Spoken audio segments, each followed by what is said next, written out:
question is, with the government considering eliminating the double taxation on dividends, would that change our attitude at Berkshire toward paying dividends, and what sort of decision-making framework do we have about whether we pay dividends or not?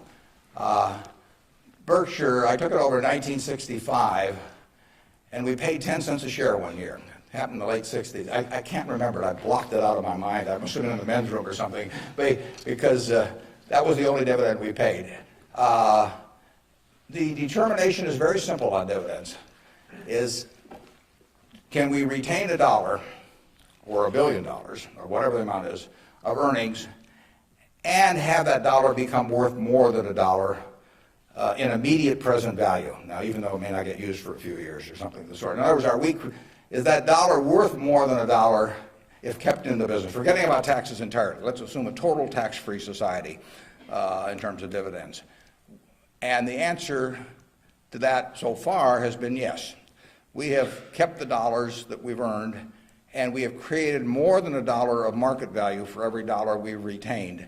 And as long as we can do that, it's silly to pay out $1, even if it's not taxed, and put it in my pocket, where it's still only worth $1 if I can create more than $1 worth of value in the stock. So we have done that now for a lot of years. It doesn't mean we can do it forever, but we've done it for a lot of years, and that is the test. And you will find in the back of the Berkshire Hathaway annual report, which we'll be glad to send to any of you, it's on the internet also, but you'll find in the back of the Berkshire report something that isn't in any other report that I know of. It's something called the Economic Principles of Berkshire Hathaway. That's been in the report every year now for at least 20 years. And those principles don't change. That's why they're principles, and it's why I'm willing to lay them out. I mean, if I act in conflict with those principles, I expect the owners to call me out. But I look at the investors in Berkshire as my partner. Now, I'm the managing partner. They can't, because I own so much stock, they can't do much about me. So they ought to know what the game is if they join us. And that doesn't mean everybody wants to join us, but they ought to know what the rules are. Just as if you and I were starting a partnership and I was going to run it, you'd want to know, how we were going to conduct business and what my thoughts were and what my time horizon was. Would we ever sell? Would I make distributions? All that kind of thing. So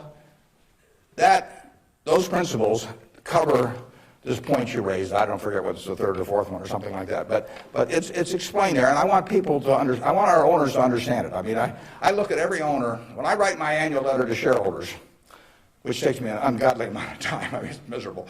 But nevertheless, it's important because it is the one time a year I'm talking to my partners. And when I started out, I actually mentally put Dear Doris and Bertie, because those are my sisters. And they have all their money in Berkshire. They're smart, but they're not financial types. I mean, they're not spending their time on that. And I essentially want to be talking to them as bright people who don't know a lot of financial jargon necessarily, but they're interested enough that they'll read a lot because they got all their money in it. So I don't have to worry about keeping it short or anything like that. If I'm talking about their money, I've probably got their interest, and I take that off at the very end, and then I take off Dear Doris and Bertie, and I put to the shareholders of Berkshire. But I want to tell them exactly what they're in. I want it to be just as if our roles were reversed. That's always the test. If Doris and Bertie were running the place and I was living in Carmel, California, like Bertie is, what would I want to hear from them, the managers?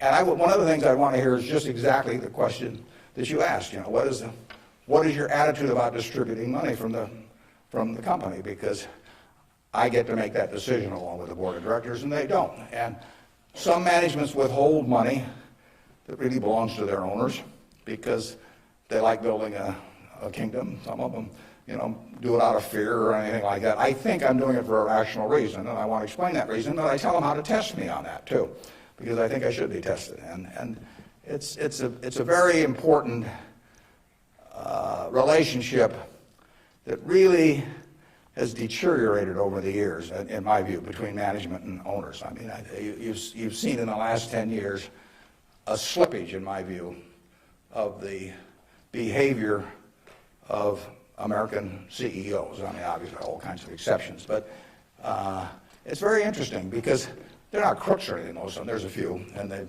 gotten a lot of publicity lately. But nevertheless, they have behaved as most humans do, they've sort of picked up the behavior of those around them. That's why it pays to hang out with people better than you are. I mean, you know, if you hang out with people better than you are, you'll become better yourself. Everybody behaves better that's around my wife. You know, I mean, even including me, starting from a low base. But she just has that effect on people, and other people pull you down. I mean, you know, when I was in the National Guard and we would go to camp, you know, in about an hour I was reading comic books. You know, pretty soon everybody's reading comic books. The language, you know, every other word becomes some form of profanity. Everything. You just sink. Well, what happened to American CEOs in the 90s is that the behavior, the situational ethics, sort of caused behavioral norms to sink. I say it's a little like how Mae West described her career. She said, "I was Snow White, but I drifted." And American management drifted to quite a degree during that period. I think it's very important, you know, what that relationship is. People have given you their money at Berkshire Hathaway or any other company, and I'm a trustee for them in effect. And then the question is, they ought to, since I control the place, they ought to know the yardsticks. So if you do go to our website, go to the back of the report, and there's something that says economic principles, and we try to discuss everything that's important.